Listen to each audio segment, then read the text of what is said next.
Hello, good morning, everybody. I wanted to, my name is Ramana Moorthy. I'm talking to you from Indianapolis, Indiana. I've given a few of these Orbis lectures before, and today we wanted to talk a little bit about viral uveitis. Let me see if I can share my desktop with you here. Hope you can see that. We'll go to full screen here. We'll actually start with the first question, and the first polling question here is: viral anterior uveitis can be caused by which of the following? A, Cytomegalovirus, B, herpes simplex virus 1, C, varicella zoster virus, D, all of the above. I'll give you about half a minute to respond. So that's right, most of you got this right. Excellent. So viral anterior uveitis can be caused by any of those herpes viridae. These three viruses that I listed are part of the herpes virus family. HSV2 is missing in that list, and that could potentially do it as well. And Epstein-Barr virus has not, so far, been isolated necessarily from the anterior chamber, although there are some hints that it could be involved. I wanted to kind of break up the talk about viral uveitis into the anterior uveitis and then kind of the posterior uveitis. But in the middle of the talk, I'm going to kind of change gears because many of you are probably calling in from parts of the world where you are actually probably greater experts in some of the syndromes that I'm going to talk about with viral uveitis than I am, because you're seeing it firsthand. And I'll talk about that in a moment. But let's talk about the common things that we'll see. Herpetic anterior uveitis is probably one of the most common anterior uveitis that's often missed. There are versions of this syndrome that we used to call other things. For example, Posner-Schlossman syndrome, where there is mild anterior uveitis associated with periodic elevations of intraocular pressure, where patients present with episodic pain, and the inflammatory disease process quiets with steroids, and the ocular hypertension associated with this syndrome also quiets with steroids. That's thought to now be caused by herpetic viral diseases, specifically from cytomegalovirus in this case. Fuchs heterochromic iridocyclitis, with more of a chronic syndrome, has been now associated with the isolation of DNA from the anterior chamber, RNA from the anterior chamber through reverse transcriptase mechanisms of detection of the Rubella virus. So Rubella virus has been associated with many cases of Fuchs. It's also been shown to be associated with antibody levels for Rubella virus in the anterior chamber in comparison to the serum. And also deep genomic sequencing has been shown in cases of Fuchs to sequence it to when the actual Rubella infection occurred. So many of these conditions have these viral etiologies that we used to think were idiopathic or unknown. The diagnosis of herpetic anterior uveitis like this is kind of a mixed bag sometimes and can be difficult, but there are some common features. There can be overlap of various features with non-infectious uveitis, but there are some clues that it might be viral, because viral anterior uveitis, herpetic anterior uveitis, often is unilateral. Mild inflammation is often present. There is rarely, if ever, a hypopyon, for example. So you're not going to see that, but you may see KPs, but often there's hypertensive uveitis. In other words, at presentation, the patients may have significant elevation of intraocular pressures. And the iris may show changes depending on how long the uveitis has been present, because there is often atrophy of the iris stroma resulting in fairly significant damage to the iris sphincter, as well as transillumination defects in the iris, which I will show you a picture of. So clinically, for example, Posner-Schlossman syndrome and Fuchs uveitis syndrome, heterochromic iridocyclitis, these two conditions can kind of be similar to the viral anterior uveitis, and their management can also be similar as well. So there are other non-ocular features of herpetic anterior uveitis that may aid in the diagnosis. For example, the presence of cutaneous manifestations, such as the classic vesicular rash of herpetic disease, whether it's a dermatomal rash from zoster, or whether it is a localized area of vesicular cutaneous eruption adjacent to the lid or on the face from HSV that is seen in children, for example. Corneal changes may be helpful. Keratic precipitates, whether there are small, fine KPs that are diffusely present or dendritic appearing or star-shaped fine KPs that are present on the endothelium of the cornea, can be very helpful in diagnosis. And of course, the iris changes, as I mentioned, and its response to corticosteroids or lack of response in some cases can also be helpful in the diagnosis. The cutaneous manifestations, usually there's a prior history of intense unilateral pain involving the dermatome supplied by the ophthalmic division of the trigeminal nerve in the cases of varicella-zoster virus. And then you'll see the breakout of the rash with Hutchinson sign, where the tip of the nose is involved with the vesicular rash, meaning that the nasociliary branch of the first division of the trigeminal nerve is involved, and that also subserves corneal sensation, and that's where this neurotrophic varicella-zoster virus hangs out. And that virus then goes down that nasociliary nerve onto the cornea and can actually cause corneal epithelial disease and anterior chamber inflammation. But sometimes there can be variation of these cutaneous manifestations. You may see that the pain is less intense or non-existent. The skin lesions may be very limited to a very few vesicles, making the diagnosis very difficult. Sometimes they can even be absent, and that's called zoster sine herpeticum or herpetae. And that's unusual, but that can occur. And similarly, the lid vesicles of HSV in children can be very small and few, and can be missed or misdiagnosed as something else, for example, staphylococcal or streptococcal disease. The corneal manifestations can also be helpful when they're classic, but sometimes they're not. Dendritic keratitis with the, frank dendrite is obvious. Disciform keratitis, when it's active, can be associated with significant stromal edema with KPs underlying the area of stromal edema. When it's inactive, the stromal scarring can be suggestive of previous disciform keratitis, but sometimes can be very, very mild and very mild superficial haze that can cause significant alterations in corneal topography and irregular astigmatism and loss of vision based on corneal changes. There can be supportive evidence, of course, when you have, in addition to the corneal changes, the presence or history of concomitant cutaneous lesions as well. Sometimes you can have just corneal endotheliitis present, where the endothelial cells become dysfunctional due to infection from HSV or cytomegalovirus. I said CMV here, but certainly any of the herpetic viruses can potentially cause that. And the stromal edema can have a linear or ring-like distribution of fine KPs. It can be little coin lesions as well. And it's very striking because you'll see a round area where there's inflammation where that corneal edema is present. And I'll show you a picture of that. Sometimes it can be very diffuse, and it can be confused for corneal decompensation. That is a very difficult diagnosis then to make, but often the presence of KPs and inflammation in the anterior chamber can help. Here's the classic epithelial dendrite in HSV.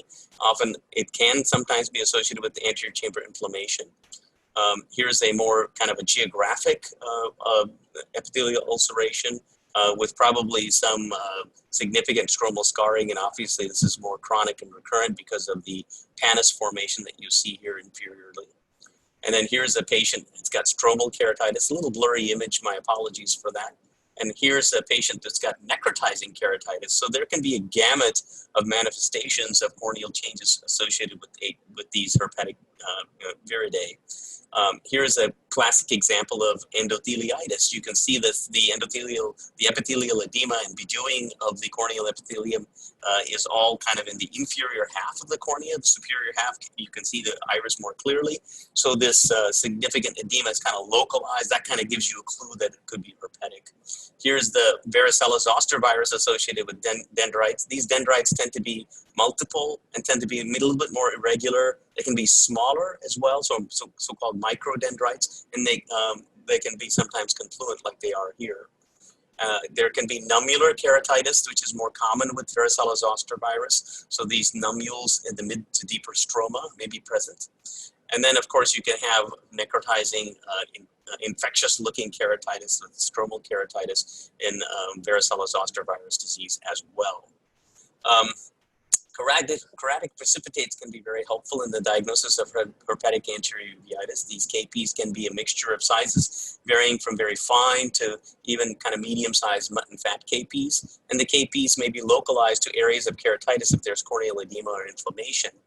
The Cytomegalovirus anterior uveitis, that form of herpetic anterior uveitis. It's a little different. I alluded to it already. So there are two forms that have been described, and much of this work has been done in Singapore by Professor Chi, and she is an expert at this and has isolated through anterior chamber PCR evaluation two forms of cytomegalovirus anterior uveitis. One is the acute recurrent form that mimics the Posner-Schlossman syndrome. So these patients can have small, tiny KPs, mild inflammation, elevation of intraocular pressure, and this can be recurrent. The chronic anterior uveitis form can mimic Fuchs, so it can look more like Fuchs. There can be numerous KPs diffusely distributed with fine stellate KPs to medium size, and they can have a little surrounding halo.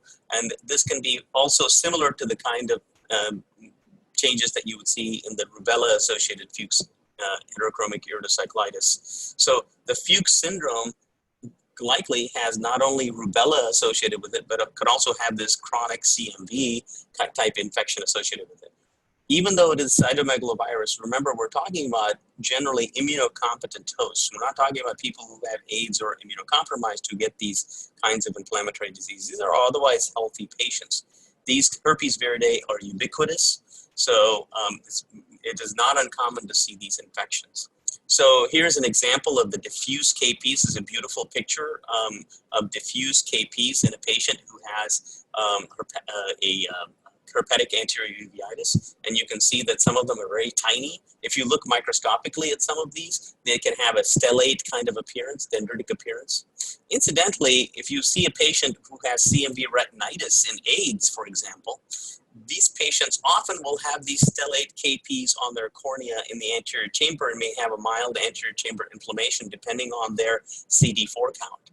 So if their CD4 count is a little higher, around 50, for example, as opposed to 0 when they present with CMV retinitis and AIDS, they may have a very mild anterior chamber reaction that doesn't cause any symptoms, but often with this kind of appearance, showing us, and these were clues that from the AIDS epidemic in the United States 25 years ago, where we actually saw this very commonly. So herpetic anterior uveitis has been recognized, but we haven't put it all together into this format until these more immunocompetent patients have been diagnosed with this, and we looked carefully at these cases. Here's another example of the larger KPs, kind of more scattered around. Again, even though they're inferior, they're kind of spread out. They're not all kind of localized to Arl's triangle, but they're kind of inferior here.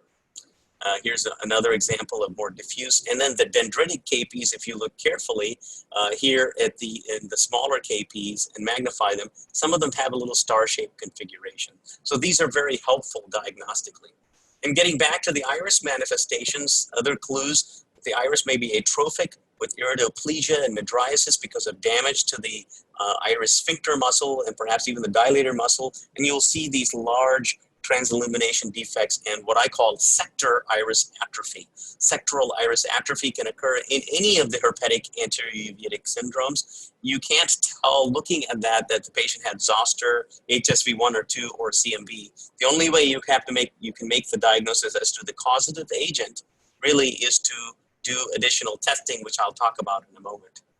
In cytomegalovirus anterior uveitis, whether it's chronic or acute, and in rubella, you may see a moth-eaten appearance to the iris. You probably will not see the large sectoral atrophy associated transillumination defects that you see in this picture. There in the iris, you're going to see kind of a more moth-eaten appearance. In patients who are who have more deeply pigmented, for example, who have darker skin and more dark iris color, in those patients you may see iris nodules in Fuchs uveitis syndrome and the rubella chronic anterior uveitis, and the iris can have a funny kind of a fluffy appearance. Even though they'll have this nodular appearance to the iris, they'll have actually some flattening of the iris crypts and folds, so you'll still see kind of a flattening of the iris appearance. So the diagnosis can be made most of the time, in my experience, clinically. So you're looking at a unilateral uveitis with increased IOP at presentation. So that's a hypertensive anterior uveitis, acute anterior uveitis with maybe associated mild corneal changes, presence of iris atrophy, previous history of a cutaneous skin rash. All of these things can help you nail the diagnosis as this is being herpetic. In the absence of clinical findings, how do you make the diagnosis? You know, I have patients sent to me where blood tests have been done looking for looking at the serologic evidence of herpetic disease. Unfortunately, those are not very valuable because most of us, by the time that we're in our third or fourth decades of life, have probably been exposed to these viridae or have been vaccinated against some of these viridae already. And as a result, our antibody titers may already be positive, and they're false positives or they're unreliable. If these viral titers are negative, that tells you, it helps you rule out when you get systemic, for example, HSV 1 and 2, anti-HSV 1 and 2 IgG and IgM levels, or anti-VZV IgG and IgM levels. Those can be helpful in kind of telling you if it's negative, that, hey, this is not a viral anterioritis likely. But the best way to make the diagnosis of viral etiology is actually to perform aqueous paracentesis and perform polymerase chain reaction studies at your laboratory. You need only about 1/10 of a cc, and with 1/10 of a cc, most modern laboratories can now perform PCR for varicella zoster virus, HSV 1 and 2, and CMV, the most important things that you want to rule out.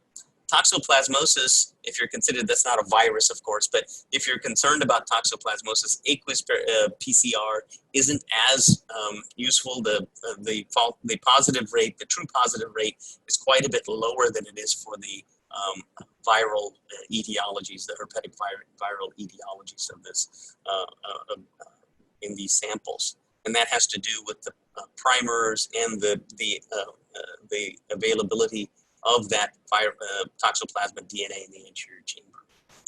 So how do you treat these patients? Okay, we talked a lot about diagnosis. So if the patient has active epithelial defect with uveitis, you need to first cure the anterior epithelial disease of the cornea before you put the patients on topical steroids. So remember that, because they have active viral replication going on in the cornea. If you put the patient on steroids without and whether you use topical antivirals or not, if topical steroids are started before the epithelium is completely healed, you run the risk of making the epithelial disease much worse and turning it into a more of a necrotizing keratitis type picture, or even a secondary infectious keratitis on top of the herpetic viral disease. And that can be very, very disastrous and difficult to manage. So I would avoid using corticosteroids until the epithelium is completely healed.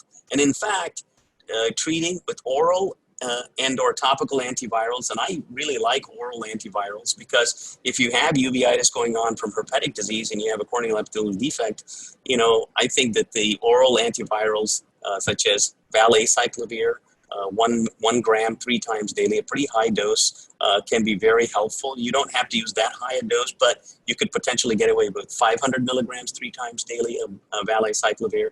That's very useful. If valacyclovir, which is the ester of acyclovir, is not available for you, you can use acyclovir at 800 milligrams 5 times a day for a couple of weeks, and then taper down to twice daily maintenance for several weeks until the uveitis improves. These, as far as the eye disease is concerned, I tend to use the oral antivirals a lot longer than dermatologists or internists may use for the treatment of the cutaneous disease associated with zoster, for example. I would avoid, in cases of herpetic anterior uveitis, avoid oral or regional periocular corticosteroids. And you never should use corticosteroids alone in the treatment of some of these viral uveitis, because you may take an anterior uveitis, put the patient and treat thinking that it's non-infectious, put them on oral prednisone or give them a shot of steroid around the eye, and then they end up with a necrotizing process in the retina and blindness, or other more serious problems, necrotizing process in the cornea and blindness. So, but many of these disease processes do respond well to corticosteroids once the viral antivirals are started. Let's talk a little bit about some of these. I'll kind of, the steroids, the amount of steroids that you need is very mild. Even if the inflammation is quite severe, very rarely do you need to use drops every hour to control the inflammation in the eye once the cornea is healed. Often you can use drops as infrequently as 4 or 5 times a day and gradually taper these medications. In acute recurrent CMV anterior uveitis, for example, this is the Posner-Schlossman syndrome. There's very mild cell, limited duration, so corticosteroids if you keep repeatedly using steroids, it may alter the immune status of the anterior segment, allowing more severe manifestations of the virus. So in these cases, it's important to do an aqueous paracentesis, confirm that it's cytomegalovirus causing this anterior uveitis, and then put the patient on appropriate medication. Now, in cytomegalovirus anterior uveitis, it's very difficult to treat these patients because what are you going to use? Valacyclovir and acyclovir are not effective against cytomegalovirus. They're very effective against varicella zoster virus and HSV 1 and 2. In fact, HSV 1 and 2 10 times more effective and more sensitive to acyclovir than varicella zoster virus. But cytomegalovirus is not sensitive to the to acyclovir because of the viral DNA polymerase being resistant to acyclovir. So for that reason, ganciclovir was developed originally, and this particular antiviral is very expensive and can be very toxic. Ganciclovir can cause profound pancytopenia and myelosuppression, so it has to be used systemically. When it's used systemically, you have to use it very carefully. Zergan, a topical version of ganciclovir, is also available as a gel-like drop, and Zergan gel can be also useful in the treatment of cytomegalovirus-associated anterior uveitis. This may help you in terms of reducing recurrences and controlling the disease process relatively quickly, and if you treat with these antivirals along with some topical steroids. In the case of the Fuchs uveitis syndrome-associated anterior uveitis, we don't, and from rubella, for example, there's not much value in using antivirals because there are no specific antivirals that can treat, at this point, RNA viruses like the rubella virus. All of these anterior uveitis is caused by these herpes viridae, rubella, and cytomegalovirus don't really respond to corticosteroids alone and often require concomitant antiviral therapy, but rubella really does not have any antivirals that we can use. Let's move on to rarer things, and so I'll ask the next polling question. Arboviridae are usually transmitted by which of the following routes? Birds, A, B, human respiratory droplets, C, ingestion of contaminated food, or D, mosquitoes. Arboviridae. This is going to take you back to medical school. So Arboviridae are usually transmitted by mosquitoes. It's true that birds can be primary hosts for the viruses, but usually they're transmitted by mosquitoes or ticks. There's one exception to that, and I'll show you that here in a moment. Let's talk a little bit about some diseases that are making a comeback. And they're making a comeback in different parts of the world, and I'm ashamed to admit they've even made a comeback in developed parts of the world, like the United States, because of the avoidance of vaccination by certain population subgroups. So here's an example: measles, or the Rubella virus, which is part of the paramyxovirus family, causes fever, respiratory syndromes, and of course this, this diffuse macular papular rash and these complex spots that you see in the roof of the soft palate here in this young boy that has this infection is, it used to be a real scourge until we developed vaccination. And the mumps, measles, rubella vaccine, or the MMR vaccine, is often given during childhood and often given at multiple times up through adolescence. And this particular vaccine is quite effective in preventing measles. But we are seeing patients develop measles-associated disease now. And recently we've had an outbreak of 1,200 cases in the United States. Patients may present in early cases of measles with dry eyes or mild keratitis, and this can be associated with corneal ulcer formation in the most severe cases. But in later stages of the disease, if the disease goes untreated, even though the rash goes away, the fever and the respiratory symptoms get better, the patients can harbor the virus longer in the central nervous system perhaps, and they can have evidence of late stages, including macular necrotizing retinitis and evidence of subacute sclerosing panencephalitis. These are very late manifestations of measles-associated infections. So the neurologic and ocular manifestations of this disease can be devastating and can cause blindness. So and other more serious problems, even death. So this is a very, very serious problem. So avoidance is really the best therapy, because once you get this infection and get this virus, we don't have antiviral therapy at this point for rubeola. So measles is an important one, an old disease that we shouldn't forget about because of the problem with vaccinations, even in developed countries. Rubella virus, we already talked about a little bit. It's been implicated in Fuchs heterochromic iridocyclitis, as I mentioned, because reverse transcriptase PCR analysis, antibody analysis of the aqueous have all revealed the presence of Rubella virus, and deep genomic sequencing has actually shown cases where when the actual infection with Rubella virus occurred, which is fascinating. But this is a toga virus, and this is a single-stranded RNA virus. It is not transmitted by mosquitoes or arthropods, usually by respiratory droplets. Again, this is called German measles, and patients can have a morbilliform rash, fevers, and they can have lymphadenopathy. And if patients developing during pregnancy, it can cause, obviously, congenital rubella syndrome. But it has been implicated in this Fuchs heterochromic iridocyclitis. That's one of the manifestations of rubella. But here's the congenital rubella syndrome, the classic manifestations that many of you pediatric ophthalmologists may already know. The triad of cataracts, cardiac abnormalities, and deafness as the classic kind of presentation. But you can also see microcephaly, mental retardation, rash, this morbilliform rash, hepatosplenomegaly, meningoencephalitis, and growth retardation associated with this. The Rubella retinopathy, the so-called salt and pepper type appearance to the retinal changes is quite characteristic, in which you can see, and I have adult patients who have had this with congenital Rubella syndrome that I see even now today. So many of these patients have when we first recognized the syndrome, and then since then have obviously reached late adulthood, and they have continued to show these kinds of retinal changes that we can see as adult patients.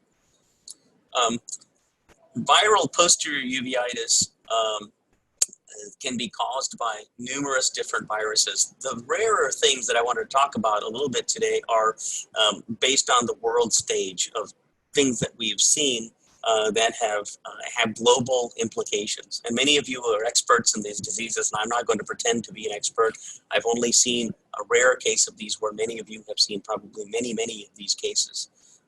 The Arboviridae typically are going to be insect delivered to the human through insects. The main obligate host, however, typically for these viridae may end up being a bird population, for example, in West Nile virus, but they can have different obligate hosts. But mosquitoes can transfer blood from the hosts to humans through mosquito bites or through tick bites. So the Togaviridae and Flaviviridae are two of the subfamilies of the Arboviridae family.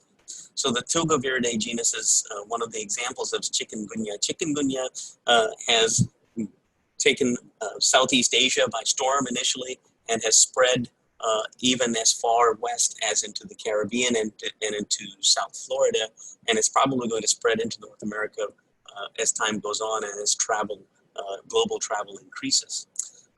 West Nile virus similarly started in central in Middle Eastern portions of Africa, and then has spread from the Nile Valley up into Europe and across the Atlantic Ocean through bird migrations, bird populations, and travel, and then ended up in the United States as well. And we see it not uncommonly with numerous infections reported even in Indiana every late summer season.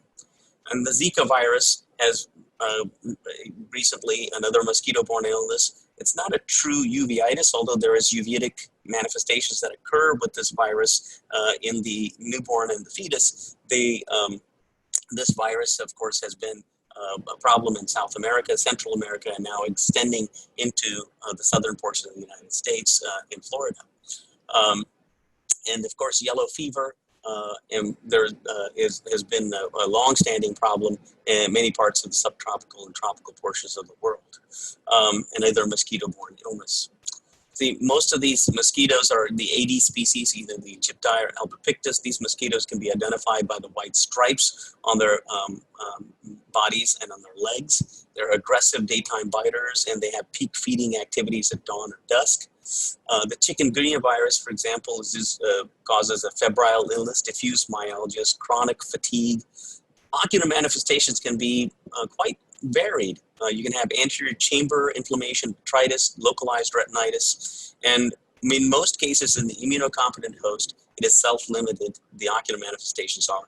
However, the systemic disease process can result in significant problems. This fatigue syndrome can last a year, and I had relatives who had it who were really, in bed, not being able to do anything for months with this in India.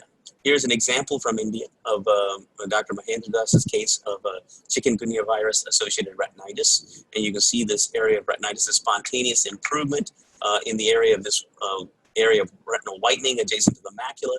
And you can see that there's a little retinal vascular involvement on the fluorescein angiogram and retinal thickening on the OCT and gradual improvement of the retinitis and resolution of the symptoms as the immunocompetent host heals from this process. The Zika virus is transmitted by the Asian tiger mosquito, or the Aedes albopictus mosquito, and can associated with these fetal manifestations of microcephaly and these colobomatous chorioretinal atrophic scars indicating presence of previous chorioretinitis. So you see these large areas of chorioretinitis, and of course you can see optic nerve hypoplasia in association with microcephaly. And this was very famously reported in the about 3 to 4 years ago at the outbreak of Zika in Brazil, South America, and other countries in South America, expanding into southern United States. And most people get infection from Zika and get an illness that they often recover from, but these mosquitoes can transmit it from people to people in the community. But if a pregnant woman gets Zika, it can be disastrous because of the severity of the birth defects that are associated with this condition. West Nile virus can cause a significant amount of uveitis, and we've seen it even in Indiana. And this is usually transmitted by Aedes aegypti. Again, you can see the distribution starting in kind of the eastern, northeastern, and southeastern portions of Africa, extending into Southeast Asia, into Europe, and across the Atlantic, as I mentioned. And even in Australia, we've seen it. This condition is, again, the mosquito to bird. The birds are the obligate hosts, but the incidental hosts are usually animals, other mammals like humans, through mosquito bites. And usually this causes a febrile illness, aseptic meningitis. But in the eye, you can see a very characteristic multifocal choroiditis, and vitritis, and even a little retinal vasculitis associated with this virus. Here's one of my patients who had West Nile virus multifocal choroiditis. And if you look carefully, here's the optic nerve, obviously. This is the left eye, and you can see these lesions that kind of follow the retinal vessels and even the choroidal vessels with these punched out chorioretinal, pigmented chorioretinal lesions in various stages of healing. There's some snowball vitreous opacities inferiorly, and there's actually some very subtle vascular sheathing that you see along the arteries as well as the venules in this case. Here's the fluorescein angiogram of the patient. He was in the healing phases of the disease when we saw him, as these scars were already healing. This patient had a moderate vitritis, as you can tell with the haze, and he improved on corticosteroid therapy, oral corticosteroid therapy. He had already, he presented many weeks after the actual infection. This was misdiagnosed as the flu, and we actually did West Nile virus titers. These were positive, indicating that he indeed had exposure to West Nile virus. So the treatment is usually supportive. Oral prednisone can be tapered over 3 or 4 months. Very rarely the areas of choroiditis can be associated with choroidal neovascularization if the choroiditis occurs in the macula, and the choroidal neovascularization would be treated just as it is with other conditions with intravitreal anti-VEGF therapy. Central vision is usually preserved in these cases, so the good news is that most patients do fairly well. This is usually bilateral when it occurs. Yellow fever is another Flaviviridae. It's a single-stranded RNA virus. It's transmitted by Aedes or Haemococcus species, and it produces an influenza-like illness, but it can cause hemorrhagic fever and circulatory shock.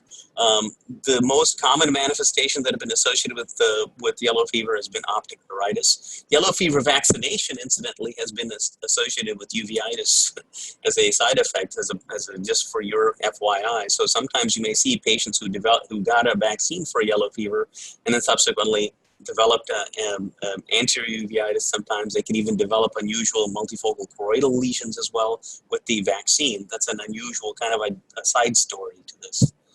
Dengue fever, another kind of hemorrhagic illness, viral illness, can produce numerous manifestations, as can the dengue fever vaccine.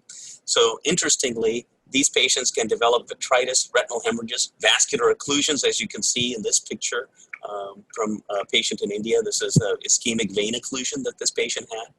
Remarkable. They can develop choroidal effusions, neuroretinitis, optic disc edema, and optic neuritis. They can get ocular third nerve palsies, panophthalmitis. They usually respond to corticosteroid therapy.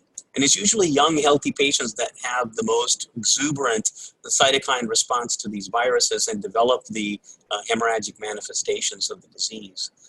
So patients often present with fever, myalgias, thrombocytopenia, abdominal pain, persistent vomiting, bleeding gums, and of course you'll see the hemorrhagic complications of the disease.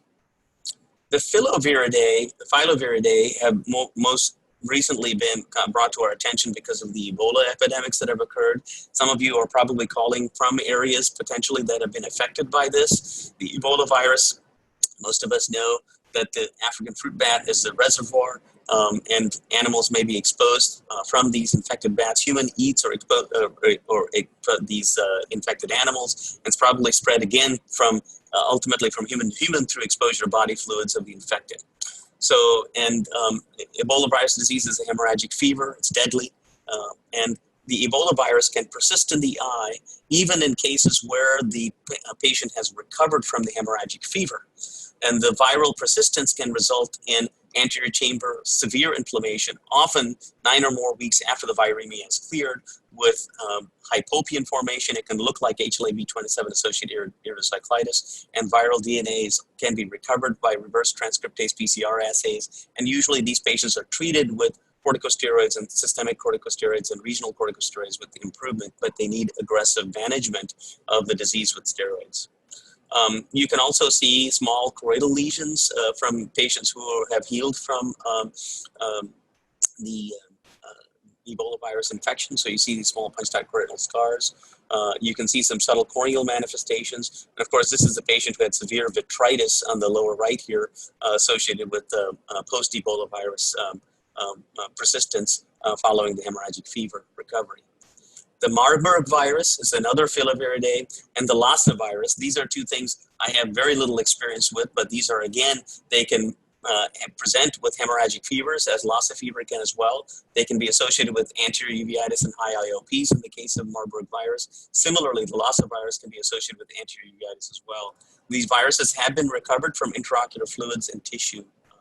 So these are things to keep in mind as we kind of evolve into a global society, that, you know, things that affect many places of the remote portions of the world where there are large populations and there now global travel, we can see these diseases expand to other parts of the world. Now that I've talked kind of about the exotic diseases and talked about anterior uveitis first and now posterior uveitis, I'm going to switch over to the posterior uveitis that I see more commonly as a retina and uveitis specialist here in the US. So the polling question next is: a 40-year-old patient presents with vision of hand motions in the right eye with granulomatous KPs, IOP of 43, and a vitritis and hazy view of the posterior pole with areas of whitening of the peripheral retina. This is in the right eye. The left eye is completely normal. What is the next most helpful step in the diagnosis and management of this patient? A, obtain a thorough medical history on the patient. B, aqueous paracentesis with PCR or VZV HSV CMV. Or C, B-scan ultrasound. Or D, serum IgG and IgM antibody titers to HSV1, CMV, and VZV. It's a long long-winded question.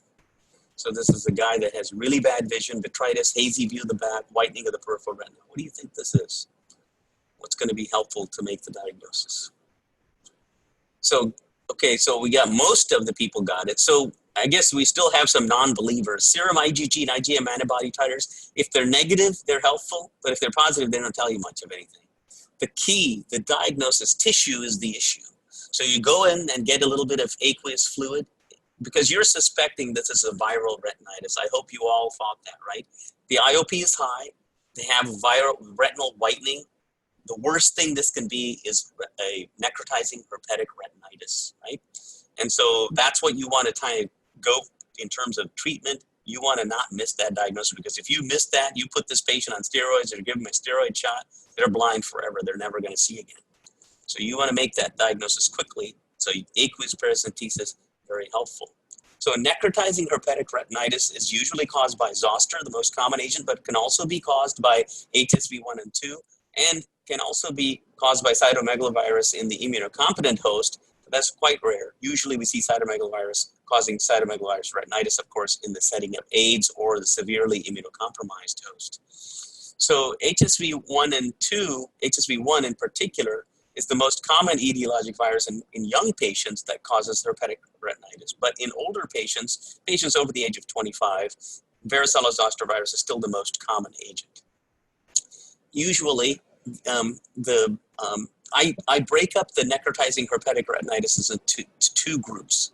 The group where this occurs in the immunocompetent patient, where this immunocompetent patient gets it, it's called acute retinal necrosis syndrome, or ARN. And you know that we've used this term previously.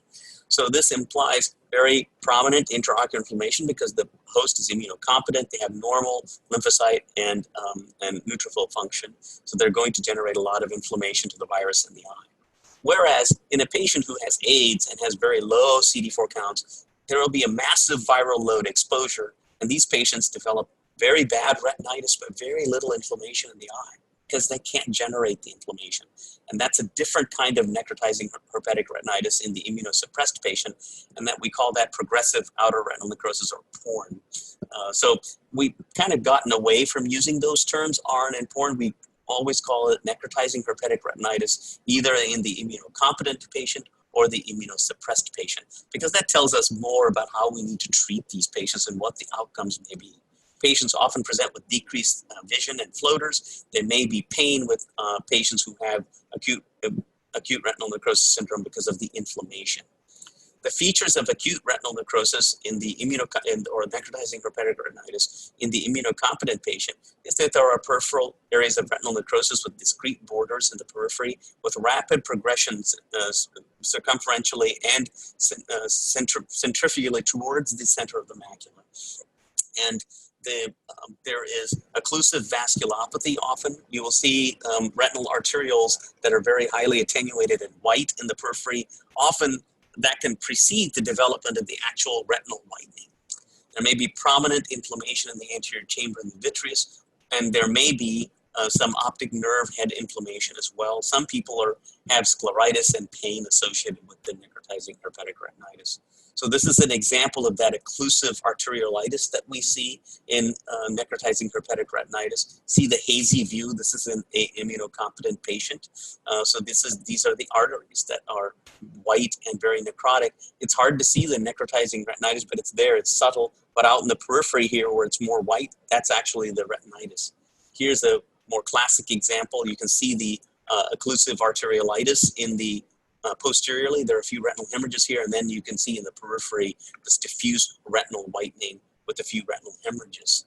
And this is a very ominous kind of appearance. It tells us this is necrotizing retinitis. Sometimes the necrotizing retinitis will have posterior extension with these smaller satellite spots of infection of the virus, and these can extend all over. And that tells us to, even though there's apparently uninvolved looking retina, all of this retina ultimately has been involved. The posterior most extent of these white lesions tells you how much retinal necrosis there is. And here is what we call the thumbprint pattern of necrosis. We'll see these areas of retinal whitening. There is actually some perivascular clearing as these lesions become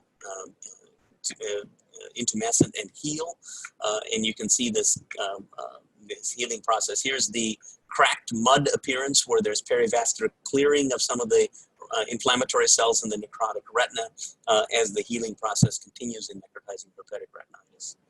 Progressive outer retinal necrosis, which is the necrotizing herpetic retinitis in the immunocompromised host, is usually the vitreous is pretty clear. And you'll see outer retinal involvement or full thickness necrosis in the peripheral retina without macular involvement. Sometimes you'll see macular lesions alone, the so-called white cherry red spot lesions in the macula of both eyes, and peripheral areas of retinitis as well. And that's kind of characteristic of presentation of progressive outer retinal necrosis in patients who are HIV positive with AIDS and very low CD4 counts. The diagnosis of necrotizing herpetic retinitis is a clinical one in general. Confirmation with PCR of aqueous or vitreous fluids can be extremely helpful in diagnosis of which virus is causing the retinitis to help manage the therapy. Here's a patient with necrotizing herpetic retinitis with AIDS, and you can see that there's very little vitreous inflammation here, and you can see these punctate lesions posteriorly, and they become confluent in the periphery as this disease process is spreading towards the macula. This confluent areas of necrosis in the periphery are not associated with a lot of inflammation. The retina looks kind of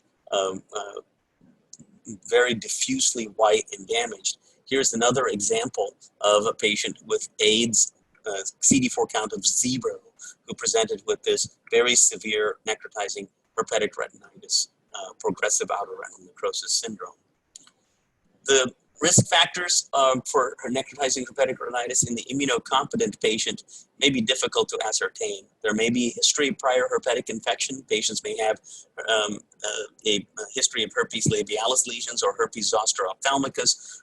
They may have had some, a small time period of immune suppression that has gone away, or the patient may be immunosuppressed from AIDS or cancer chemotherapy, bone marrow transplantation, etc., or organ transplant recipient who's on chronic immunosuppression, and those patients are also going to be at risk, and they will present more likely with the more aggressive form of the necrotizing herpetic retinitis or progressive outer retinal necrosis in the immunocompromised host.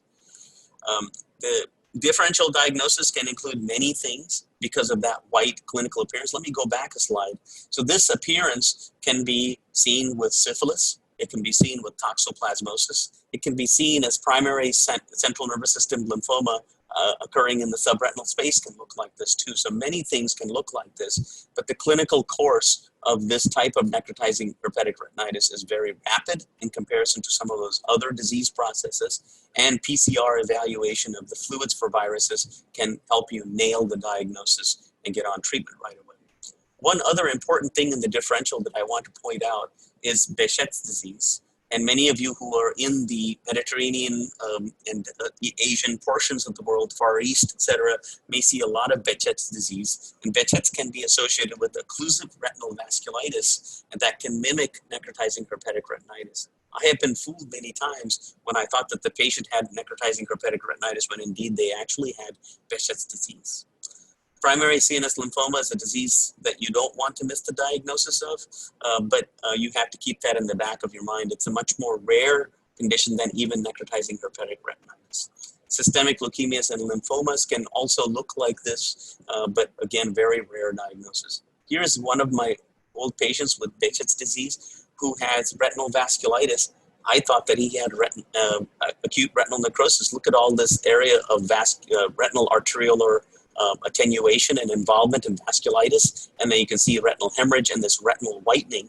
This can easily be confused, and this haze, you can easily confuse this with necrotizing herpetic retinitis. But this patient had oral aphthous ulcers. He had presented with a hypopyon in the other eye. And so initially we didn't know. We did, in those days, this was many years ago, we didn't have PCR available. So we ultimately made the diagnosis of Behçet's disease, and the patient recovered, thankfully. The medical therapy for necrotizing herpetic retinitis is to begin intravenous acyclovir, followed by oral acyclovir for the most severe diseases. However, these days, even in very severe necrotizing herpetic retinitis, we have been able to use oral valacyclovir at 1 to 2 grams 3 times daily. 2 grams 3 times daily is a very high dose, and you can actually cause crystallization of the drug in the renal hilum. So be very careful, make sure that patients are adequately hydrated when you do that.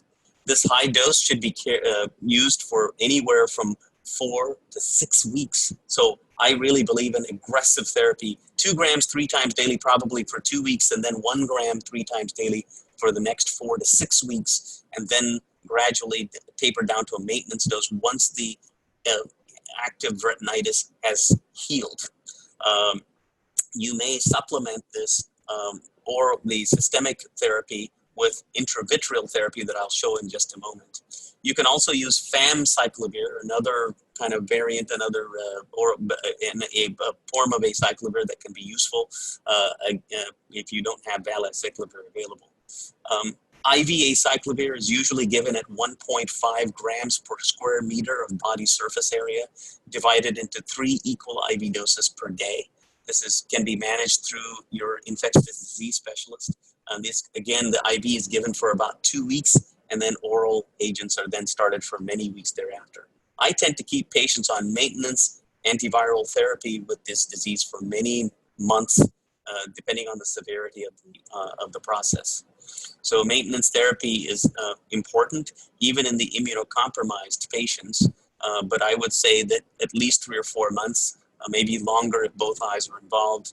I will say this, that in the immunocompetent patient, there is a role for corticosteroids, but corticosteroids should never be used alone in the treatment of this disease. If you put a patient on prednisone without antiviral therapy with necrotizing herpetic retinitis, they will become blind and they will never recover.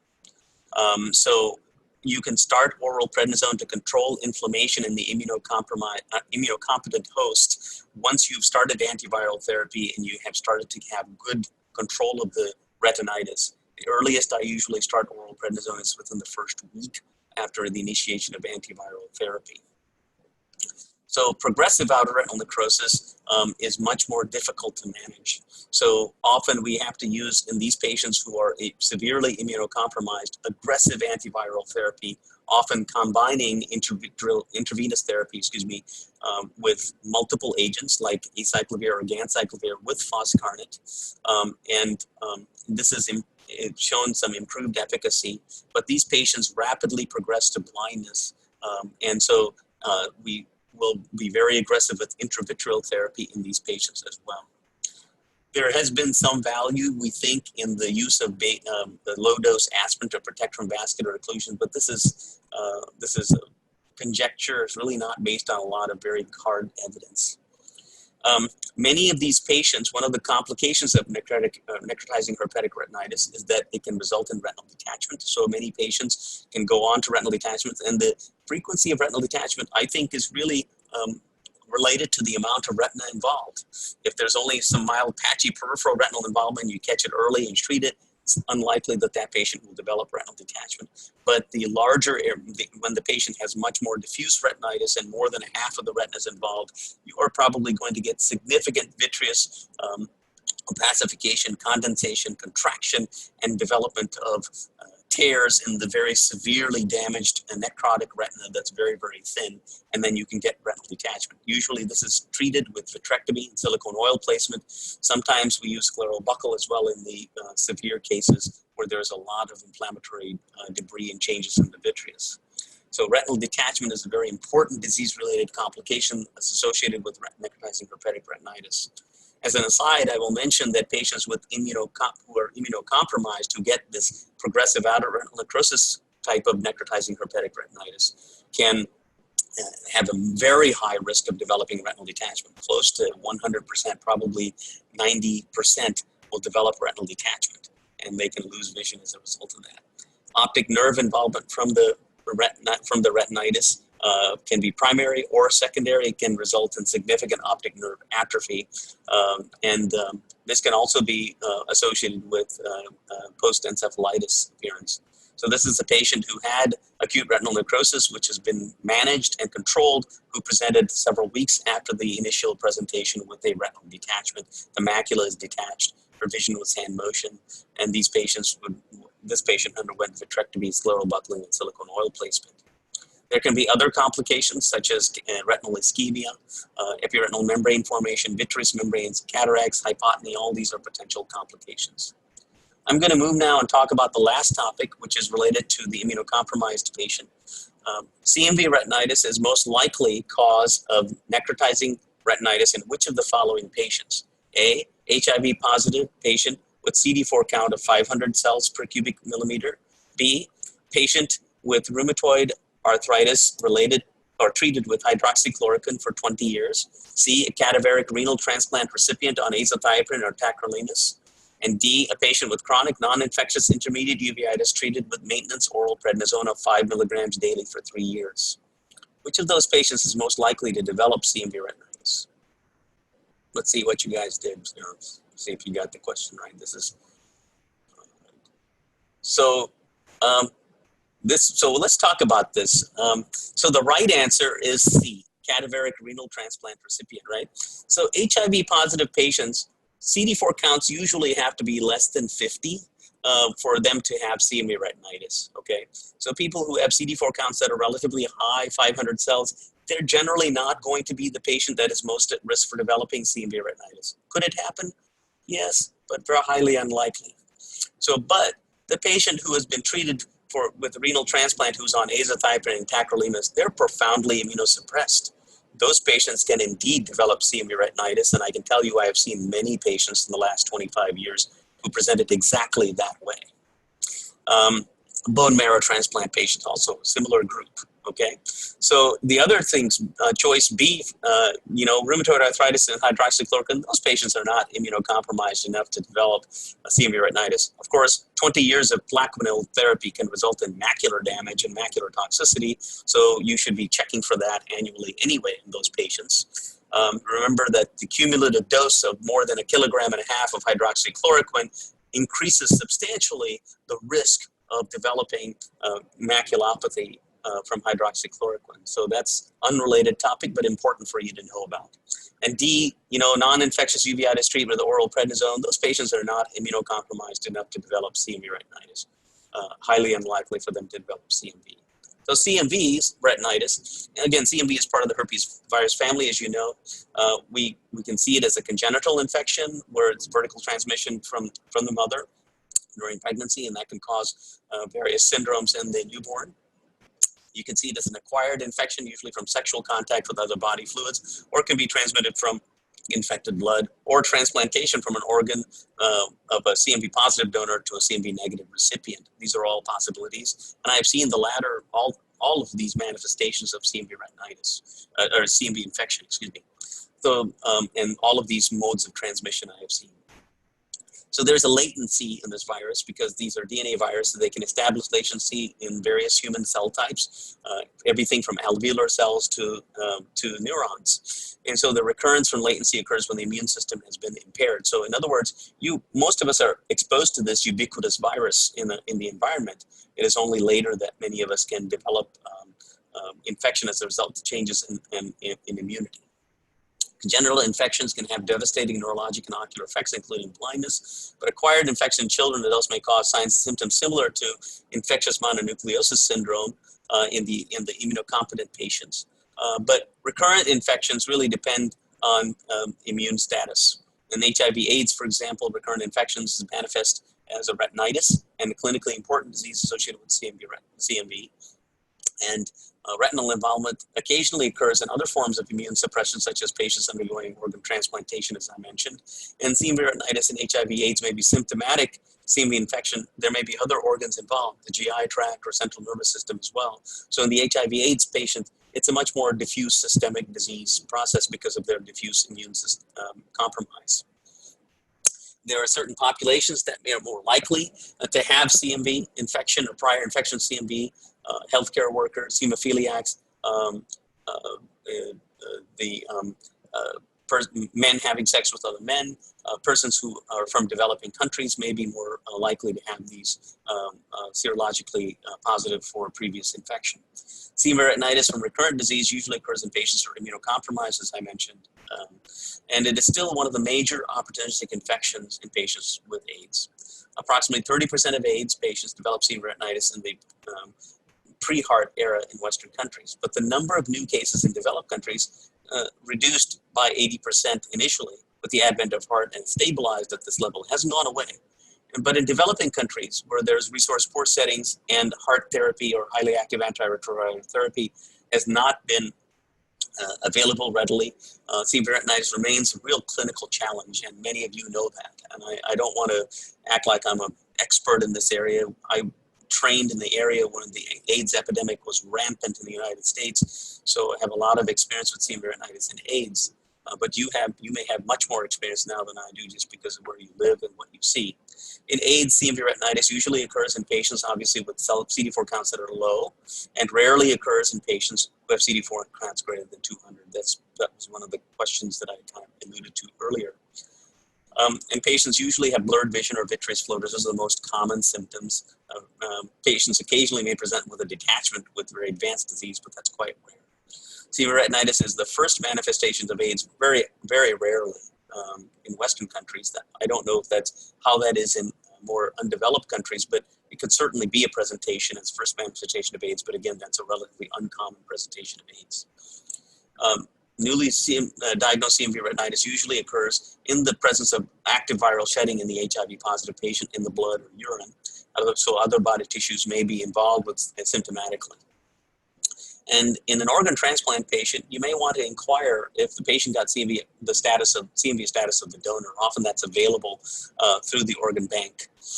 That can be very helpful in the management of the patient, determining whether or not long-term maintenance of anti-CMV therapy would be required. In patients who are at high risk for CMV, they should be screened, especially when their CD4 counts are below 50, until there's reconstitution of their immune system with highly active antiretroviral therapy.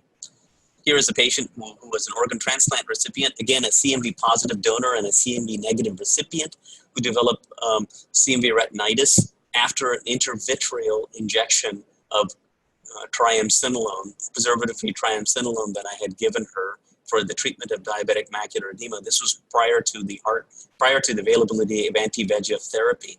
And this patient was on chronic Imuran or azathioprine and chronic Prograf for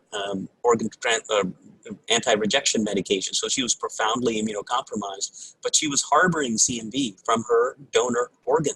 And here's what happened. This patient was given the steroid injection, and unfortunately she presented with severe vision loss and had peripheral retinitis. We did aqueous paracentesis, and PCR confirmed the presence of CMV, and this patient was treated with antiviral therapy, stabilized, but the vision did not improve because she has diffuse involvement. Even though the retinitis is only peripheral here, the nerve is pale. There is significant arteriolar occlusion present from the virus, so she lost a lot of vision in this eye. CMV causes a necrotizing retinitis and has the basic characteristics: dense retinal whitening with scattered areas of intraretinal hemorrhages. It can be a pizza pie or a wedge-shaped area, but it can have centrifugal spread with central clearing, and there's a tendency for it to follow retinal vessels.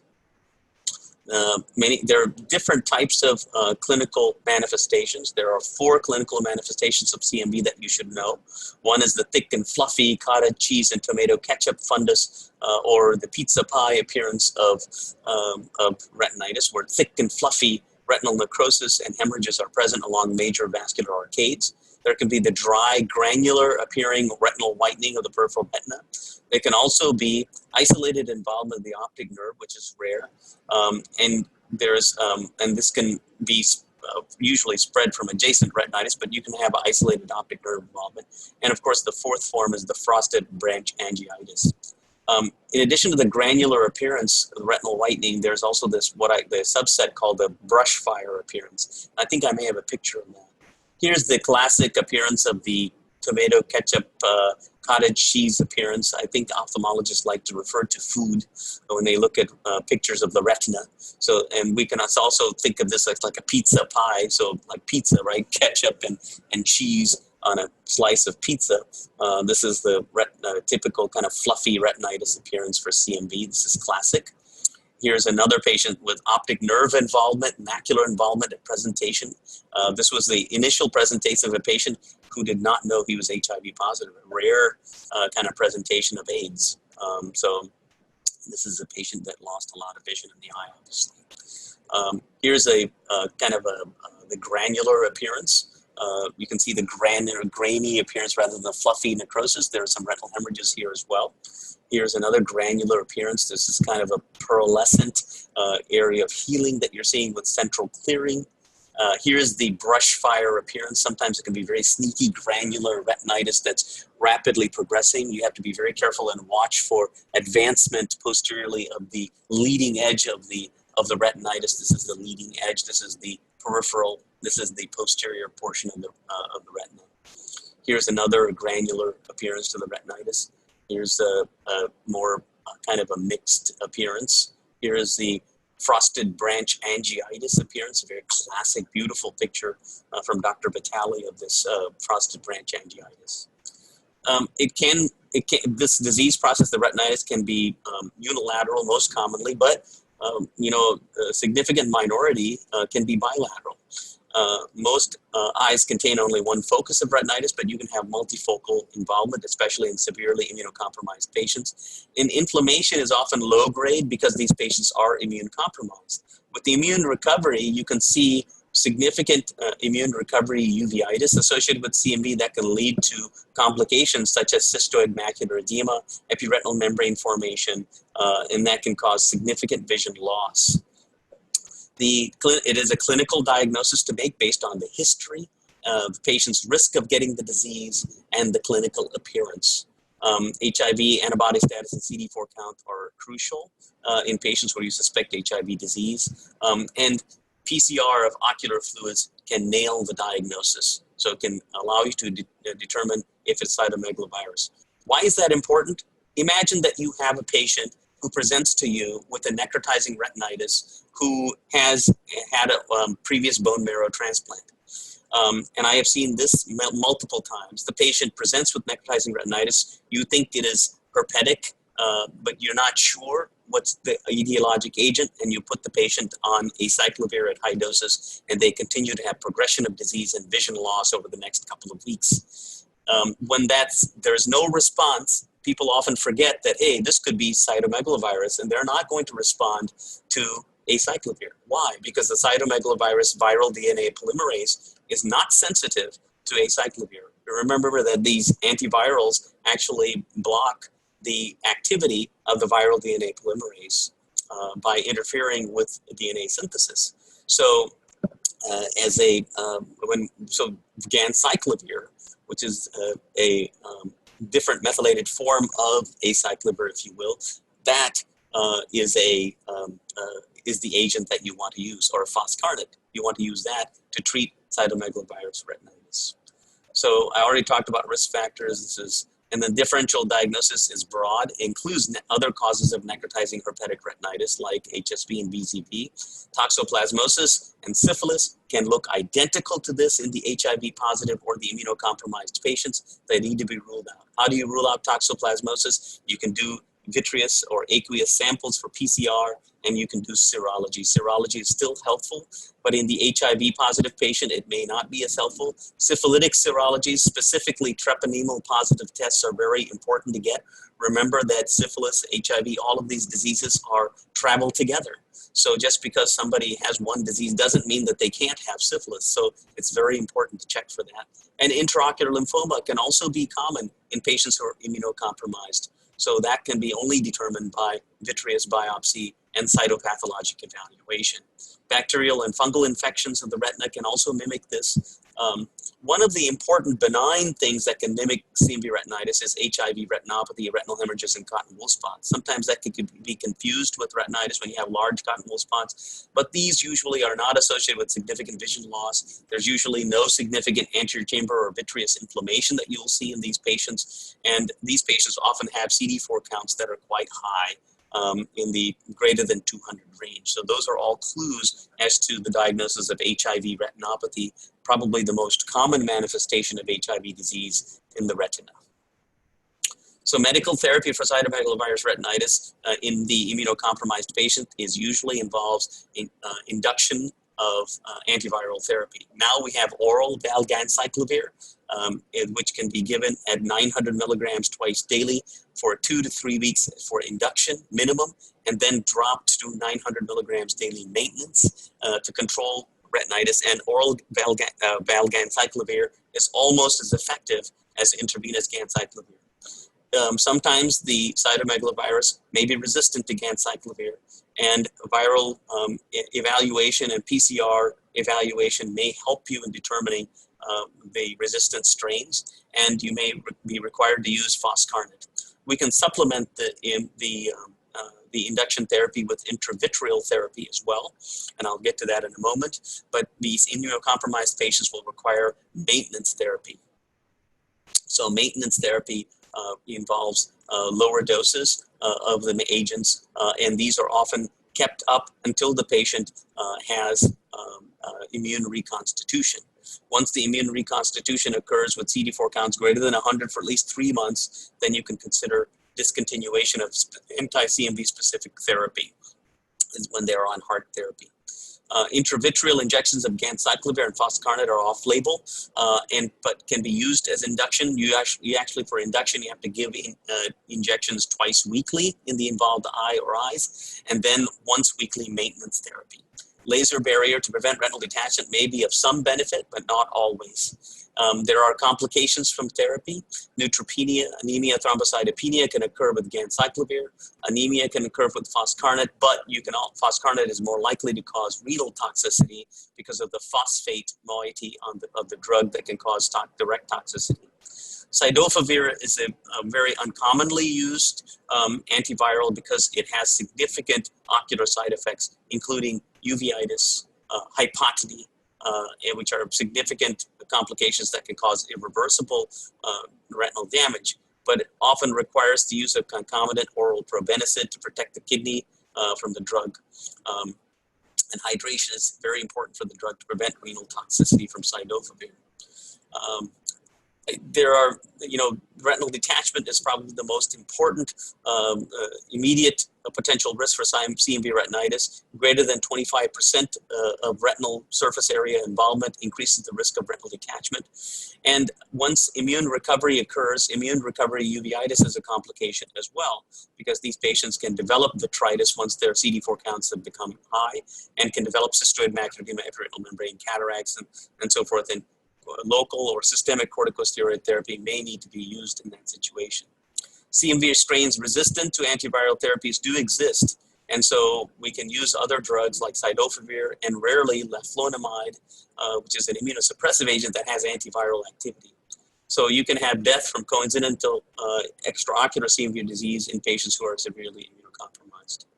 That ends my talk. I'm going to take some questions. I'm sorry that I ran over, but I thought this was important to cover. I hope you found this information useful.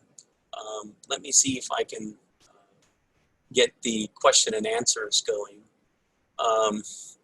Let me start with the first question. Would you talk about intermediate uveitis? Well, that's a little bit of a different topic. So let me get back to that at the end. Let me see if I have any other questions that are related to this. Intermediate uveitis, I think you're referring to as non-infectious uveitis, and that's really kind of a topic. I usually use a stepladder approach for treatment of intermediate uveitis. The laboratory workup should, of course, include ruling out sarcoidosis, syphilis, and tuberculosis. And then, of course, if you've ruled those things out, generally I use oral corticosteroid therapy if it's bilateral, or local corticosteroid therapy if it's non-infectious and unilateral. And the even topical Dorzol with milder cases can be very effective, but long-term management may require, in the most severe cases, the use of immunosuppression with antimetabolites such as methotrexate or Celsep. So this is for non-infectious intermediate uveitis. Second question is a 38-year-old female patient who was treated somewhere for uveitis of the left eye, improved, no more complaints. She now has panuveitis of the right eye, anterior uveitis, vitritis, macular edema. She was treated with topical steroid antibiotic drops, no improvement. She improved on periocular steroids. She has a history of varicella rash some months ago. What would be your approach? If you're thinking that it's antiviral, or excuse me, a viral uveitis and you're not sure, obviously periocular corticosteroids, if it was a viral uveitis, probably would have made it much worse. So it probably isn't that clinically, but if you're not sure, I would recommend doing an aqueous paracentesis through clear cornea is in a sterile fashion, sending 0.1 cc of fluid to your laboratory to perform PCR evaluation for HSV 1 and 2, cytomegalovirus, and varicella zoster virus. That will nail down whether or not this patient has a viral uveitis or not. Next question. Even in developing countries, we rarely see CV retinitis now because most patients are antiretrovirals. Thank you, Dr. Matenge. So yes, and I appreciate that. I think, you know, the work of many of you at the level in global ophthalmology, and please don't take any of my comments in a condescending way. I have a tremendous respect for all of you. You have seen many, many more diseases and lots of various diseases than I have in our little neck of the woods. So, you know, I think it's a very important to point out that even in developing countries, there has been a tremendous push by many of you to get access for your patients to appropriate antiretroviral therapy to treat HIV, and my hat's off to you. This is wonderful. I think so. It's great to know that CMV retinitis is even now rare. I think there's another question. This looks like we're at consultation day today. 34-year-old woman presents a complaint, sudden vision loss, and photophobia, redness, pain in the right eye. Examination has poor vision, hyperemia, anterior chamber, fibrin on the lens, posterior synechia, no red reflex, fundus cannot be seen, has signs of previous attack in the left eye. Visual acuity is better in the left eye. History of previous attack is two times in the left eye. Notice that such condition happens after flu, problems or pain in the teeth. Patient is to the rheumatologist, there's nothing abnormal with her. Shows vitritis. What is the best workup? Well, any uveitis like this, and this is a kind of a pan-uveitic presentation, acute pan-uveitis, think about the possibility of infection first. Make sure you rule out infectious causes.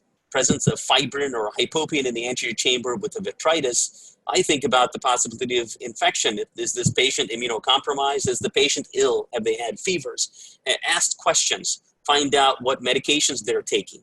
If there is a risk that they may have had, for example, they're septic or they have a bacteremia that potentially could have caused this, maybe the bacteria is the cause, and putting them on steroids without appropriate antibiotic coverage would be a mistake. So in this case, tissue is the issue. Sometimes you may have to do, if you're not sure, a vitreous biopsy or anterior chamber paracentesis, but that may be risky in a really hot eye with non-infectious uveitis. So one thing that you can do immediately is to start the patient on topical corticosteroid therapy intensively, such as difluprednate or prednisolone, while you do the laboratory workup to rule out the most common infectious causes, such as tuberculosis and syphilis, and other more endemic causes of infectious uveitis that you may have locally in your area. Everything from listeriosis potentially to, you know, you need to think about all of the other potential causes of infectious uveitis in your area. And once that's been ruled out, then I think that you can start more aggressively using oral corticosteroids. If she had a similar episode and recovered in the other eye, and go back and find out what was done to treat her, that will also help you. Sometimes these are diagnosis and management of uveitis patients is often a work in progress. The most important thing in these cases is to make sure you rule out for sure whether the patient has an infectious uveitis or non-infectious uveitis. And once you've done that, then you can be safe about, you can feel safe about how you treat these patients. Do not make an infectious uveitis much worse by sticking a needle in the eye and putting steroids in the eye if it's infectious. You will blind them forever. So that's why you have to be more ginger. Use topical agents aggressively to clear some of the uveitis, see how it responds. If it's not, follow the patient very carefully on maybe every couple of days until you see what's happening. If they get worse, then go after the tissues, get a biopsy, inject intravitreal antibiotics if you need to, and to treat them as an infection and continue, and then start treatment with appropriate steroid therapy if you need to. That would be my approach in these tougher cases. What is your treatment options? Next question. I'm going to move on here. What are the treatment options for nummular keratitis given treatment period? So if the epithelium is intact, topical corticosteroids at very low doses can be utilized. Many times these nummules are inactive. If the nummules are active, you'll see stromal edema. You'll see some irregularity of overlying epithelium, and topical steroids can often be utilized. If you think that this is a viral in etiology and there's a previous history of viral HSV or VZV infection, this is causing the nummular keratitis, then I would add antiviral therapy when they're active, and maybe maintain them on antiviral therapy at low doses. So I would still put them on acyclovir, for example, 800 milligrams 5 times a day for a couple of weeks, and then down to twice daily maintenance, 800 milligrams twice daily or 400 milligrams twice daily maintenance for a long period of time if they've had multiple recurrences. What if we cannot do PCR of the AC, what about blood serology? As I mentioned, blood serology is only useful if the patient has negative serologic evidence of to rule out the virus. So viral serologies, especially in older patients, if they're over the age of 25, they've already been exposed to many of these viruses, not particularly that useful. Unfortunately, then you have to go by your clinical and your historical evidence to determine how you treat these patients. So this is really important. How well can you tell drusen appearance and cotton wool spots from an early case of necrotizing herpetic retinitis? Drusen, so I want to make sure that I understand. Drusen are deposits under the retina that are benign and associated with age-related macular degeneration if they're soft drusen. Now, that's very different than these are subretinal, whereas cotton wool spots, which are in the superficial retina. If you're not sure where the location of the lesion is, get an OCT. If you've got access to OCT imaging, the cotton wool spot will actually show up as thickened area of the inner retina. So the inner retina will be thickened and opacified on the OCT. In necrotizing herpetic retinitis, as I said, you will see full thickness retinal involvement. If you do an OCT, the entire retina will be opacified. Generally, there will be not much going on in the subretinal space. All the photoreceptors will be thickened or even destroyed in the cases of necrotizing retinitis on the OCT image. But your clinical image should show diffuse whitening. There may be vitritis, and that's going to tell you. And you'll see, if you're not sure, have the patient, if you're not sure it's a small area and it's not immediately sight-threatening, follow the patient carefully and see what happens within a few days. If there's progression and enlargement, and their patient's losing vision, then you know it's probably necrotizing herpetic retinitis. You definitely don't want to miss that. And if you're not sure, you can always put them on antiviral therapy. You're not going to lose anything by putting them on antiviral therapy. If you made a mistake, you'd rather be mistaken towards the most serious disease that it could be and treat that because you won't lose anything by doing that. I do not have access to intravitreal injections for treatment of C. retinitis. Oral ganciclovir is available. Is it okay to use this, and how long can be used? Yes, it's okay to use this.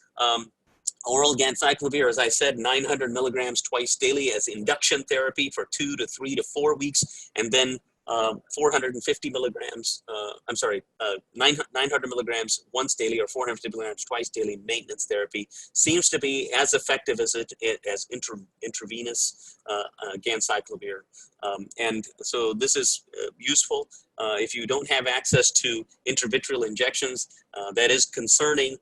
You might want to talk to local pharmacies. If they have IV ganciclovir available, they may be able to formulate something for you for injection. So intravitreal injections, you can use fairly high doses of ganciclovir. The traditional teaching is 2 milligrams and 1/10 of a cc, but I have used as high as 20 milligrams and 1/10 of a cc of ganciclovir and injected it intravitreally in a sterile fashion. A patient, a 40-year-old ALL in maintenance phase, developed a granular type retinitis and vitritis unilateral, only test positive CMV DNA, aqueous tap negative for any lymphoblasts. How about aqueous tap for PCR? In this situation, that patient probably has CMV, okay, because they're immunocompromised. They're on maintenance phase, but they probably have had, if they've had a bone marrow transplant especially, they're at high risk. So those patients should be treated with oral valganciclovir, 900 milligrams twice daily. You should manage this with the oncologist. ALL in an adult has a much poorer prognosis than in a child. So acute lymphoblastic leukemia is actually a relatively rare diagnosis in an adult. It's not as poor a prognosis as acute myeloblastic or AML, but this patient should be managed very carefully with your oncologist. What antiviral can be used for intravitreal injections? Is it the same as used for intravenous injections? Yes. So intravitreal and intravenous are interchangeable. You do not have to do anything differently when you use intravitreal injections. There is crystallizations that can occur when you combine foscarnet with the ganciclovir, but that doesn't seem to be toxic to the retina. But foscarnet is more toxic to the retina than ganciclovir. As I mentioned, ganciclovir intravenous, you can use 2 to 20 milligrams per 0.1 cc. So in 2 milligrams and 0.1 cc is a safe dose. You can go up higher if necessary, but that's very easy to get from the intravenous preparation. Foscarnet is available. Typically, I use 1900 micrograms in 0.1 cc.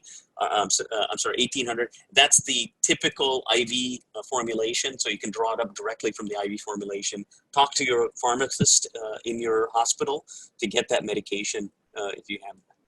So I'm going to end. I appreciate your information, and it's and I appreciate your involvement. Looks like we have last question. Somebody else. Let me take this, and then before I leave, I have to get back to work. 36-year-old female patient complaints: red eye, dull ache, pain, 3 weeks, Pred Forte, and anti-glaucoma medications, history of bilateral keratoplasty, cornea, keratitis, some pigment on lens at pupil margin. I have given topical antibiotics after 5 days follow. See, right dendritic ulcer and keratoplasty, so I gave acyclovir topical. So yeah, the question is, do you stop the Pred Forte? I would recommend that you do until the topical dendritic ulcer heals, because right now the main problem sounds like there's herpetic keratitis, not a transplant rejection. So I would recommend that you put the patient on oral antivirals, which will result in more rapid healing probably in this patient. So then you can reinstitute your topical steroids once the epithelium is healed. I would use again valacyclovir 1 gram 3 times daily, or oral acyclovir 800 milligrams 5 times daily. Can you write the formulation? I assume that you're talking about the intravitreal therapy. I would say 2 milligrams and 1/10 of a cc. Tell that to your pharmacist. 2 milligrams per 0.1 cc for ganciclovir. Foscarnet is 1800 micrograms, 1.8 milligrams in 0.1 cc. So thank you very much. Have a great weekend and the rest of the day. Thank you for your attention.